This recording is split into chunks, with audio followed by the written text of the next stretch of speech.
In choosing this topic, I decided majority of the class has probably been driving maybe 3 to 5 years at max, most, So I considered that something that you should know about maintaining your car is knowing how to change a flat tire. Yes, we all know how to drive, we know how to put gas in it, but my father being a mechanic and always dealing with cars growing up, he always felt as if his kids need to know a little more about driving other than just putting gas in it, such as checking the oil, knowing how to change a tire, knowing how to check tire pressure, waxing a car, so on and so forth. So therefore, I feel like if you're going to be driving on the road today, you should know how to at least keep yourself going so you can move along forward in your driving process. The first step in changing a flat tire would be finding your parts to the flat tire, as in spare tires normally either in your trunk or underneath your car. If it's an SUV or pickup, your spare tire may be underneath your bed or cab of a truck. You want to make sure you have your tire jack, your tire on iron to remove the lug nuts from your tire, and yes, that's all you need. First of all, you'll need to remove your spare tire from the car, and in that process you use your tire iron to loosen the lug nuts while the tire is still on the ground.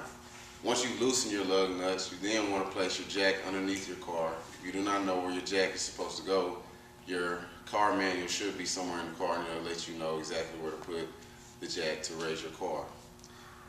You raise your car with the jack, and then once your lug nuts are loose, you should be able to remove them with your hand. If you cannot remove the lug nuts, you could use a rock You could use a rock to hit the tire iron with to loosen it, or you could even put your weight on it by standing on the tire iron to loosen the lug nuts. Once you've removed the lug nuts, you can then remove the tire while the car is lifted on the jack and put your spare tire on. Some cars have donuts and some other cars have regular spare tires. If you have a donut, there's usually a mile per hour limit on the donut that'll let you know how fast you need to go or how long the spare donut will last until you need to get another spare tire for your car. It just depends on what type of car it is and what kind of spare tire you have. You want to make sure your car is set in the emergency brake setting, just in case you have a manual car, so the tire won't move when you're loosening your lug nuts and removing the tire. Also, another thing I learned when I was younger is tighty righty, lefty loosey. So you tighten to the right, loosen to the left. You want to counterclockwise your lug nuts to make sure you remove them correctly. Also, you want to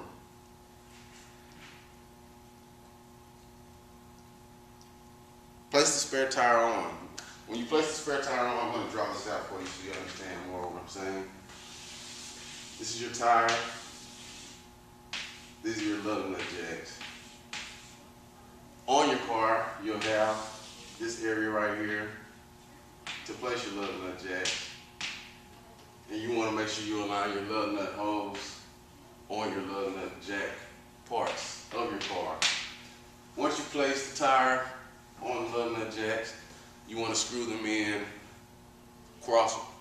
like a crosswise. So you're going to tighten this one first, then you're going to tighten this one, then you're going to tighten this one, and then this one, and then this one with your hand first.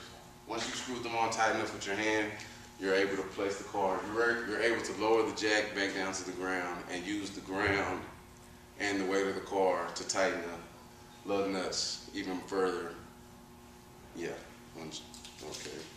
A few facts I have from MotorTrend.com is a tire's average lifespan is 60 to 70,000 miles, depending on the terrain and location of your current driving places.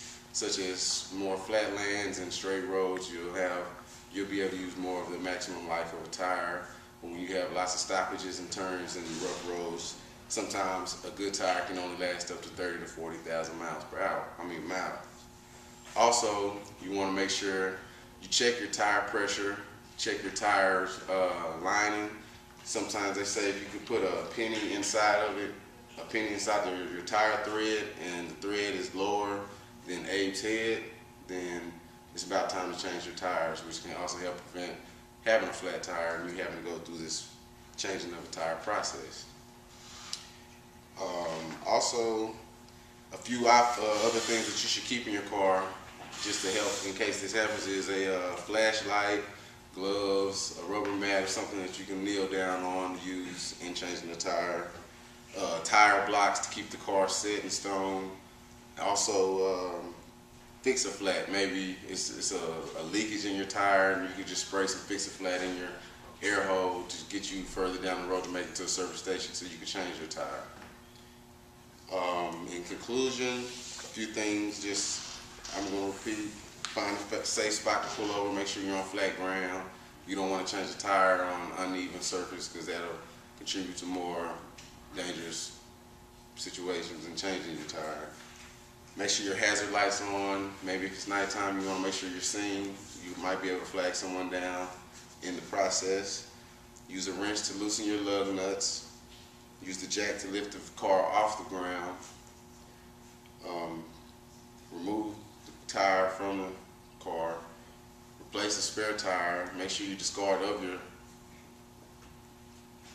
tire in the correct form. Make sure you tighten your lug nuts back and place it back on the ground where you can finish your tightening with the tire iron. And that is how you completely change a spare tire.